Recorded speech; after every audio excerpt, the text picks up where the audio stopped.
د افغان واکمنۍ ځواکونو مهم عملیات ترسره کړي. افغان سرتیرو دغه عملیات چیرته او د چا پر وړاندې کړي دي؟ بلخوا امرالله صالح د پاکستان پر وړاندې د کابل د اوسنۍ واکمنۍ ګواښ جدي او د پلي کېدو وړ بللی. بشپړ جزئیات په ویډیو کې تر پایه وګورئ.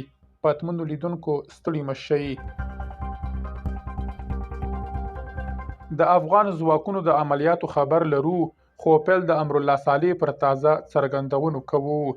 د جمهوري نظام لومړي مرستیال امرالله صالح ویلي، د افغانستان اوسنۍ واکمنۍ هغه ګواښ چې د لاهور ښار به د بمي چاودنو او بریدونو هدف وګرځوي د شوخۍ خبره نه ده، ځکه دغه ډله د پاکستان خاورې او ټولنې ته رښتینی لاسرسی لري.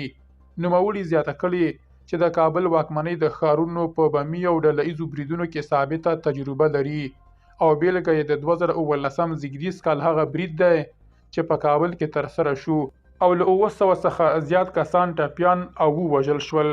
صالح وایي دغې ډلې په ښکاره ډول ګواښ کړی چې په لاهور کې به هم بمي چاودنې او بریدونه ترسره کړي او د داسې بریدونو د ترسرولو وړتیا لري. دغه څرګندونې په داسې مهال کې کیږي چې د استانبول له خبرو وروسته د افغانستان او پاکستان ترمنځ د متقابلو ګواښونو په اړه اندېښنې زیاتې شوې دي. د زیاتېدونکو ترنګلتیاو په دوام د کابل واکمنۍ د کورنیو چارو وزارت ویاند هم خبرداری ورکړی و چې که کابل هدف وګرځي نو اسلام آباد به د دوی راتلونکی هدف وي.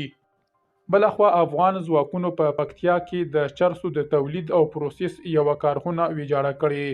د پکتیا امنیې قومندانۍ خبر ورکړی چې د ځاځي اریوب ولسوالۍ د نشه یي توکو پر ضد منصوبینو د یادې ولسوالۍ په شیرختل سیمه کې د چرسو د تولید او پروسس یوه کارخونه له منځه وړې ده.